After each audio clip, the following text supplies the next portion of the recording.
একটি মুভি সাধারণত 2-1 ঘন্টায় শেষ হয়ে যায়, কিন্তু এমন কিছু মুভি থাকে যেগুলোর রেশ আমাদের মস্তিষ্কে আজীবন থেকে যায়। আজ আমরা যে মুভিটি এক্সপ্লেন করব সেই মুভিটি ঠিক তেমনই একটি মুভি। মুভির নাম হোপ, যেটা 2013 সালে মুক্তি পায়। এর IMDb রেটিং 8.3 আউট অফ 10। 8 বছরের একটি অবশ শিশুর উপর ঘটে যাওয়া এক অমানবিক নির্যাতনের সম্পূর্ণ সত্য ঘটনার উপরে এই মুভিটি নির্মিত হয়েছে। প্রকৃত ঘটনাটি 2008 সালে ঘটেছিল। ঘটনাটি কোরিয়া সহ পৃথিবীর সকল মানুষের বিবেককে নাড়া দিয়েছিল। এক্সপ্লেনেশনটি দেখার শেষে আপনার চোখে যদি পানি না আসে তাহলে অবশ্যই একটি ডিসলাইক করে দিবেন। তো কথা না বাড়িয়ে চলুন মুভিতে যাওয়া যাক।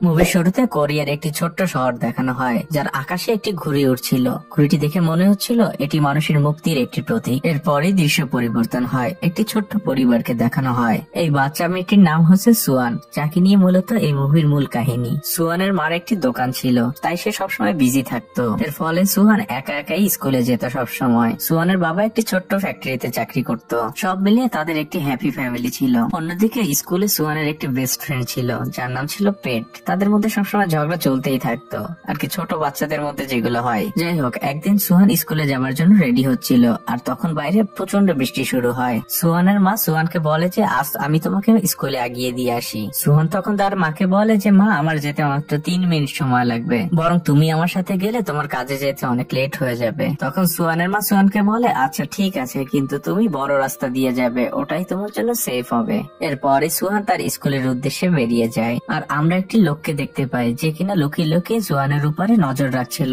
আর আমরা যে ঘুড়িটি মুভির শুরুতে দেখেছিলাম সেই ঘুড়িটি এখন রাস্তায় পড়ে আছে। অর্থাৎ যে ঘুড়িটিকে আমরা মুক্তির প্রতীক হিসেবে মনে করেছিলাম সেই ঘুড়িটি এখন আকাশ থেকে মাটিতে পড়ে আছে। অর্থাৎ কোনো বিপদ অবশ্যই সামনে ঘটতে চলেছে। এরপরই দেখা যায় সেই লোকটি সুয়ানের সামনে এসে দাঁড়িয়েছে, আর তার হাতে সেই ঘুড়িটি।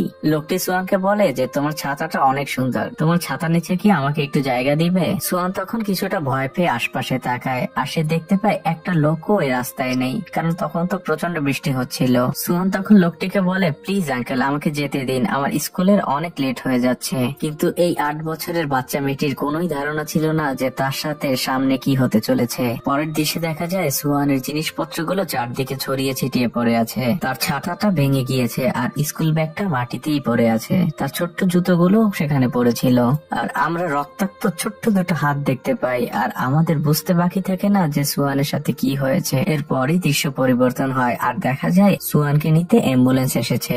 সুহানের মা যখন জানতে পারে এই ঘটনা, সে সাথে সাথেই হসপিটালে চলে যায়। সুহানের মা যখন হসপিটালে পৌঁছায় তখন পুলিশ এবং স্বাস্থ্যকর্মীরা তাকে বাধা দিতে থাকে, কারণ তারা বুঝতেই পারছিল যে সুহানের মা এই দৃশ্য কখনই সহ্য করতে পারবে না। কিন্তু সে তো মা, সে কি আর এই বাধা মানে? সে যখন সুহানকে দেখে তখন তার পায়ের নিচ থেকে পুরো পৃথিবীর মাটি সরে যাচ্ছিল, কারণ সুহান ছিল প্রচন্ড রক্তাক্ত আর আহত। তার পুরো শরীর জুড়ে ছিল নির্যাতনের অনেক চিহ্ন। আপনারাই বলুন যে কোনো মার পক্ষে এই দৃশ্য সহ্য করা কি কোনোভাবেই সম্ভব? সুহানের এই ঘটনা যখন পুরো শহর জেনে যায় তখন শহরের প্রত্যেকটি লোক সুহানের জন্য দোয়া করতে থাকে। অন্যদিকে সুহানের বাবাকে দেখানো হয়, সে ছিল প্রচন্ড আপসেট, কারণ সে তার মেয়েকে প্রচন্ড ভালোবাসতো। সুহানের মা তাকে বলতে থাকে আমি যদি ওই দিন সুহানকে একা স্কুলে না যেতে দিতাম তাহলে আজ আমার মেয়ের সাথে এমন কিছুই ঘটতো না। সে নিজেকে প্রচন্ড দোষ দিতে থাকে। এরই মধ্যে ডক্টর তাদের জানায় যে সুহানের অবস্থা এখন অনেকটাই সিরিয়াস, এখনই তাকে অপারেশন করতে হবে, আর তার পাকস্থলী এবং ইউরিনের থলিও ফেলে দিতে হবে।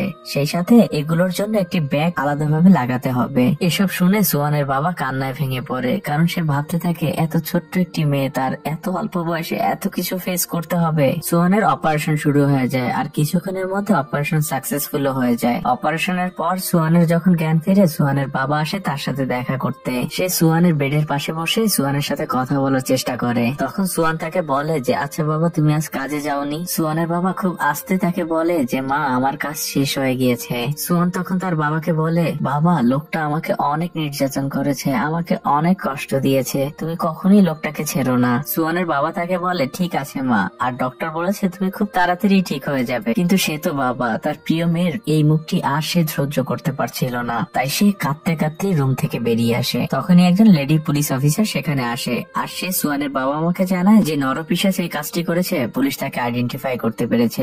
আর এটা শোনা মাত্রই সুহানের বাবা মা তখনই পুলিশ স্টেশনে চলে যায়। সুহানের বাবা যে কোনো মূল্যে ওই লোকটিকে শাস্তি দিতে চাচ্ছিল, কিন্তু পুলিশ অফিসাররা তখন তাকে জানায় শুধুমাত্র একটি ফিঙ্গারপ্রিন্ট দিয়ে লোকটিকে তারা অ্যারেস্ট করতে পারবে না, বরং সুহানের স্টেটমেন্ট রেকর্ড হলেই কেবলমাত্র তারা লোকটিকে অ্যারেস্ট করতে পারবে। সুহানের বাবা যখন সুহানের মাকে এই স্টেটমেন্টের কথাটি জানায় তখন সে প্রচন্ড রেগে যায়। তখনই সেখানে একজন মহিলা পুলিশ অফিসার আসে, আর সেই অফিসারটি তাদেরকে বলে যে তাদেরকে অবশ্যই সানফ্লাওয়ার নামের একটি এজেন্সির সাথে যোগাযোগ করা উচিত। তারা এমন মানসিক অবস্থার বাচ্চাদেরকে ট্রমা থেকে বের হতে সাহায্য করে। তখন সুহানের মা ওই লেডি অফিসারের উপরে তার রাগ ঝাড়ে। সে অফিসারকে বলতে থাকে যে তোমরা যদি আগেই ওই লোকটিকে অ্যারেস্ট করতে তাহলে আজ আমার মেয়ের সাথে এমন কিছুই ঘটতো না। একজন মায়ের জন্য তার সন্তানের এই অবস্থা দেখা যে কতটা কষ্টের তা তোমরা পুলিশরা কখনোই বুঝবে না। এটা বলতে বলতেই সুহানের মা সেখান থেকে চলে যায়। তখন অফিসারটি সুহানের বাবাকে বলে যে সুহানের বাসায় যত খেলনা রয়েছে তা এখানে নিয়ে আসতে, কারণ খেলনাগুলো দেখে সুহানের হয়তো কিছুটা ভালো লাগতে পারে। এটা শোনার পরে সুহানের বাবা বাসায় চলে আসে, আর সুহানের সব থেকে প্রিয় খেলনাটি যেটার নাম ছিল কোকোম্যান সেটা নিয়ে সে হসপিটালে যায়। আমরা একজন সাইকিয়াট্রিস্ট কে দেখি, সে সুহানের সাথে কোকোম্যানের খেলনা নিয়ে খেলতে থাকে। সুহান যখন একটু নর্মাল হয় তখন সে সুহানকে প্রশ্ন করতে থাকে। ডক্টর সুহানকে কিছু ছবি দেখায়, আর যখনই সেই নরপিশাচের ছবিটা সুহান দেখতে পায় তখন সে চোখ বন্ধ করে ইশারায় বোঝায় যে এই লোকটি সেই লোকটি।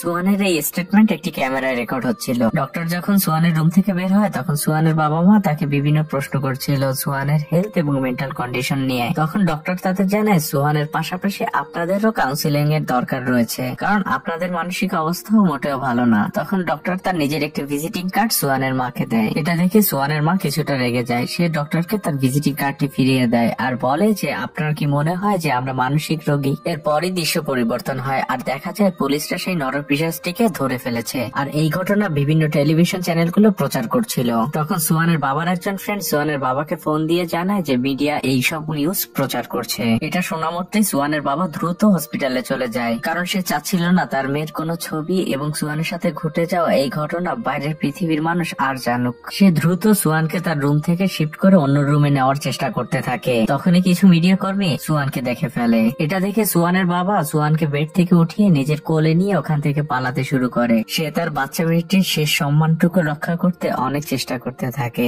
সুহানের মাও চেষ্টা করে মিডিয়া কর্মীদের বাধা দিতে। একটা পর্যায়ে সুহানের মা অজ্ঞান হয়ে যায়, কারণ সে প্রেগনেন্ট ছিল।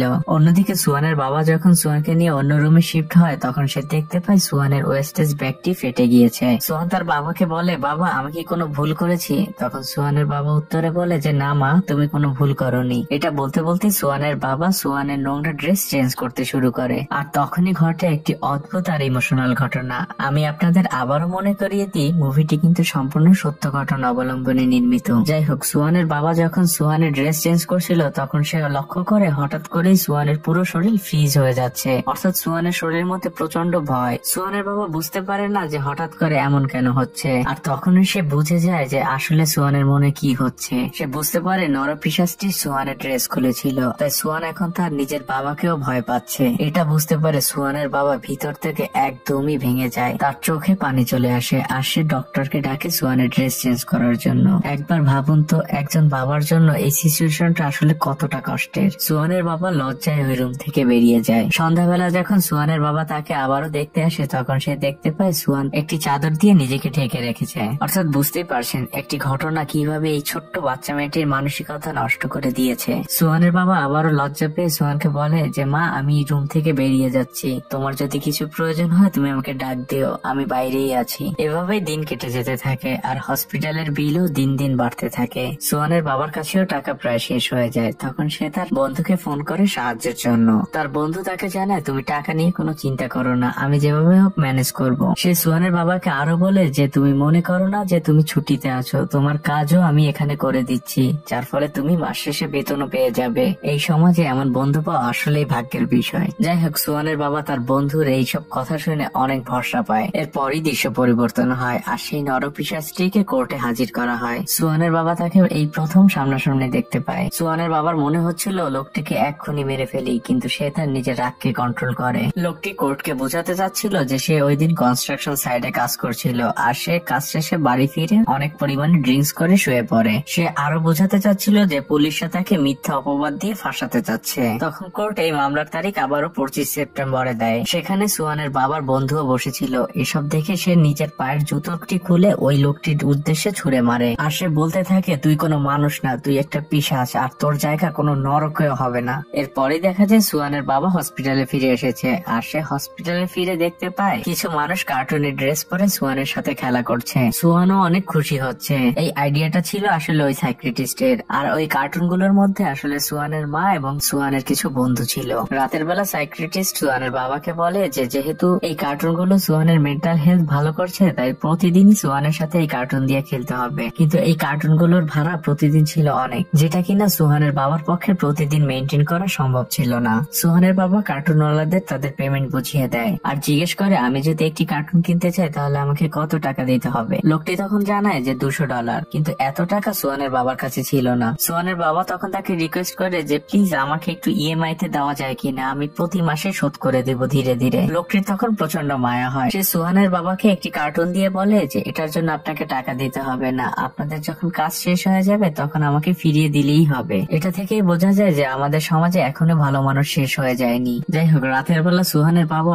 ওই কার্টুনের ড্রেসটি পরে সুহানের সামনে আসে। আর ড্রেসটি ছিল সুহানের সব থেকে ফেভারিট কার্টুন কোকোমানের। সুহান খুবই খুশি হয়ে যায়। তারা দুজন একটি লেখার বোর্ডে লিখে লিখে কথা বলতে থাকে। একটা পর্যায়ে সুহান কার্টুনটার গলা জড়িয়ে ধরে। আর মূল মুভিতে এই দৃশ্যটা ছিল খুবই ইমোশনাল, কারণ আমরা তো জানি কার্টুনটার ভিতরে ছিল সুহানের বাবা, আর সুহানের বাবা অনেকদিন তার মেয়েকে লজ্জায় জড়িয়ে ধরতে পারতো না। এরপরে দেখা যায় সুহানের সাথে ডক্টরের খুবই ভালো বন্ধুত্ব হয়ে গিয়েছে। ডক্টর সুহানকে জিজ্ঞেস করে, তুমি এখান থেকে বাসায় যেয়ে প্রথমে কি করবে? সুহান ডক্টরকে বলে, আমি স্কুলে যেতে চাই, কিন্তু আমি যাব না, কারণ আমার বন্ধুরা সবাই আমার এই সব ঘটনা জেনে গিয়েছে, তাই ওরা আমার সাথে অনেক মজা করবে। সুহান বয়সে অনেক ছোট হলেও সে ছিল খুবই বুঝমান। সে ডক্টরকে বলতে থাকে, আমার এই অবস্থার কারণে আমার মা ঠিকভাবে কাজে যেতে পারে না, আমার বাবার অনেক টাকা খরচ হয়ে যাচ্ছে, আমি প্রত্যেকদিন যখন ঘুমাতে যাই তখন গডের কাছে প্রে করি যেন এই সবই স্বপ্ন হয়, কিন্তু যখন ঘুম থেকে উঠি তখনই বুঝি যে এসবই আসলে বাস্তব। আর এরপরই সুহান ডক্টরকে যে কথাটি বলে, সে কথাটি ডক্টরের মাথা তো ঘুরিয়ে দিয়েছিল,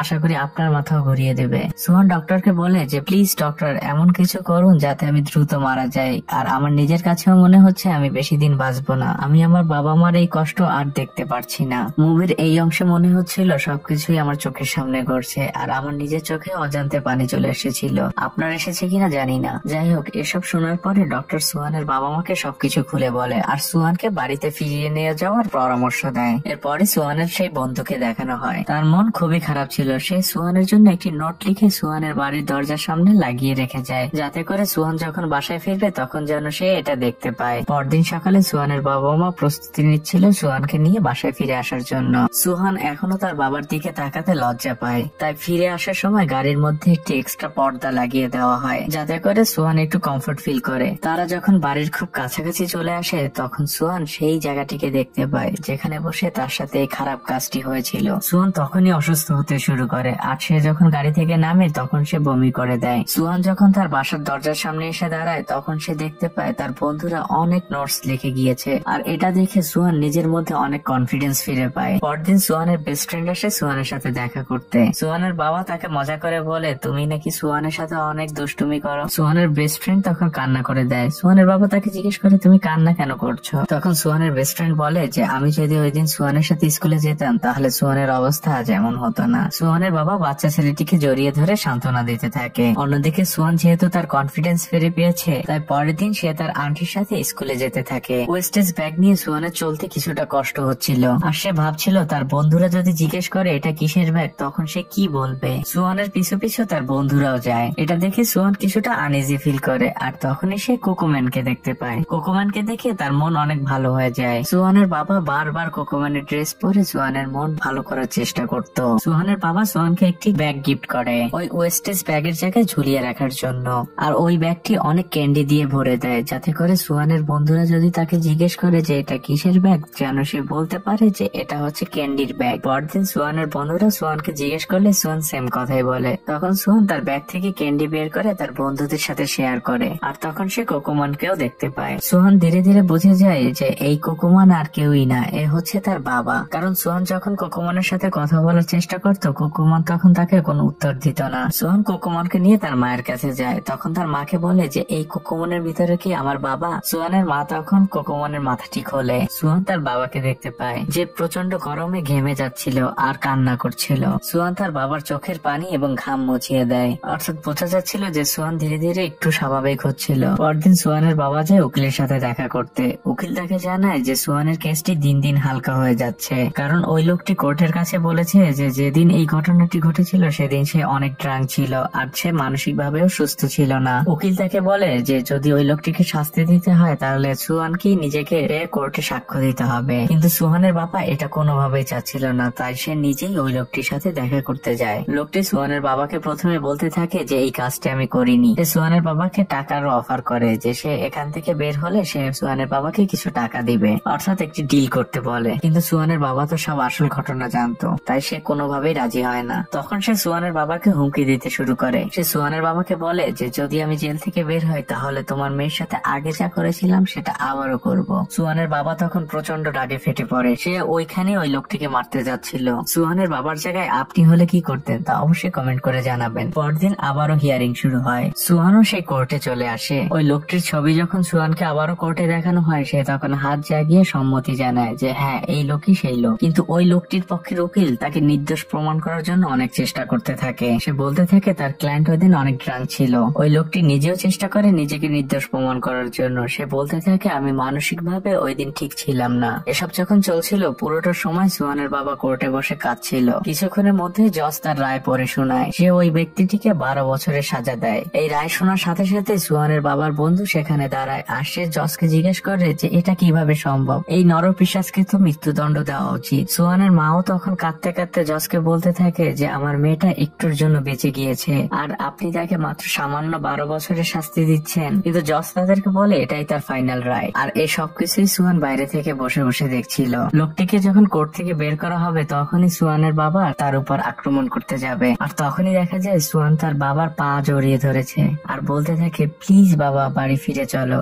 আর এই দৃশ্য দেখে কোর্টে থাকা সবাই কেঁদে দিয়েছিল। সুহানের বাবা সুহানকে কোলে নিয়ে কাঁদতে কাঁদতে কোর্ট থেকে বেরিয়ে যায়। দৃশ্য পরিবর্তন হয় আর দেখা যায় সুহানের ছোট্ট একটি ভাই হয়েছে। আর এটা দেখে সবাই অনেক খুশি হয়ে যায়। আর সুহানের লাইফও অনেকটা আগের মতোই হয়ে যায়, কিন্তু সে এখন স্কুলে যেতে ভয় পায়। সে স্কুল ছুটির অনেক আগেই বাড়ি ফিরে আসে। সে তার ভাইকে নিয়ে অনেক সুন্দর সময় কাটায়। আর এখানেই মুভিটি শেষ হয়ে যায়। আর মুভির শেষে জানানো হয় যে ওই লোকটির সাজা 12 বছর থেকে 20 বছর করে দিয়েছিল সরকার। ওই লোকটি এখনো জেলে বন্দী আর সুহানও তার পরিবারের সাথে এখনো কোরিয়ায় থাকে। তো কেমন লাগলো মুভিটি তা অবশ্যই কমেন্ট করে জানাবেন। আর এক্সপ্লেনেশন ভালো লাগলে অবশ্যই একটি লাইক দিবেন। তো আজকের মতো বিদায়।